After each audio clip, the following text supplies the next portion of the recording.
Using transformations, graph the function g of x. Show each transformation and label the final answer with at least 3 ordered pairs.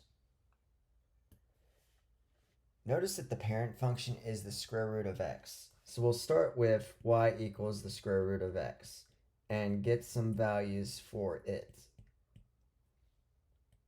0, 1, 4, 9.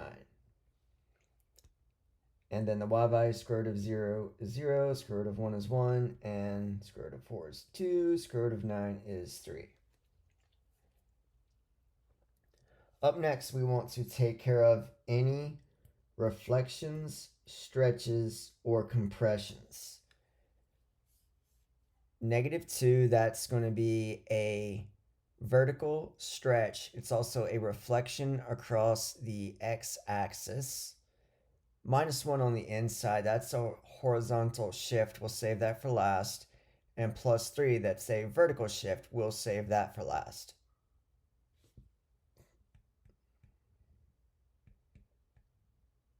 So in this step, we're taking care of the -2.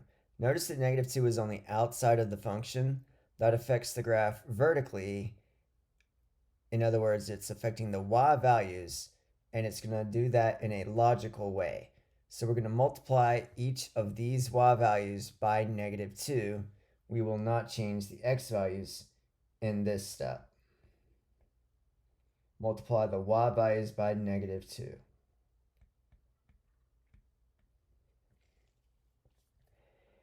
And in the last step, we're going to take care of any shifts.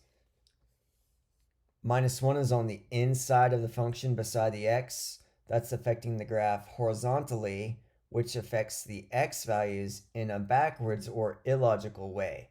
It looks like we're subtracting 1 on the x's, but we're actually going to add 1 to all of the x's.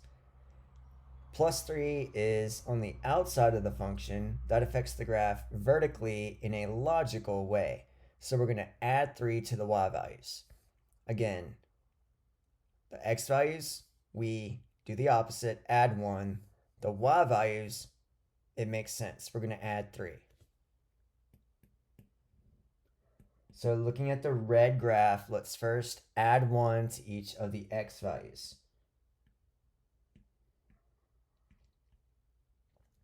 And add 3 to the y values.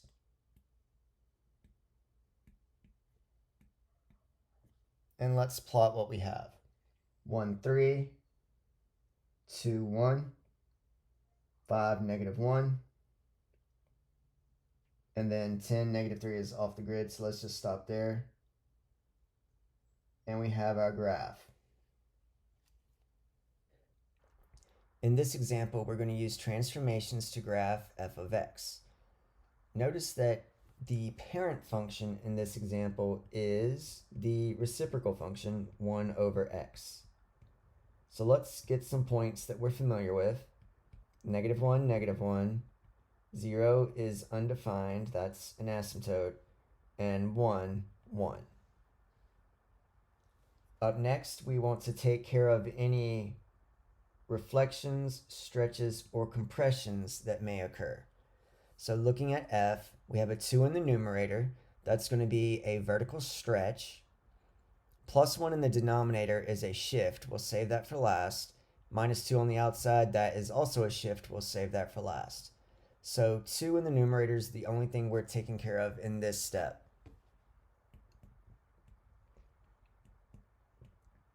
So since 2 is in the numerator, this is a vertical stretch, and we're going to do that by multiplying each of the original y values by 2. The x values are not affected. So multiply by 2, still undefined here, and then 2. Finally, we want to take care of any shifts that may be occurring. Looking at f again, 1. Beside the x, we have x plus 1. That's going to be a horizontal shift. And remember, when we're shifting horizontally, we do the opposite of what it looks like. It looks like we're adding 1 to the x's. We're actually going to subtract 1 from all the x's. So from the red, let's subtract 1 on the x's. And then -2 on the outside, this is a vertical shift. It's affecting the y values in a logical way. So it looks like we're going to -2 on each of the y values. So we get -4, still undefined, and then 0. So our points now are -2, -4. It's undefined at -1. That's going to be an asymptote, and 0, 0. So we have an asymptote at x equals -1. And then our horizontal asymptote will be at y equals 2. Sketching our graph, we get this.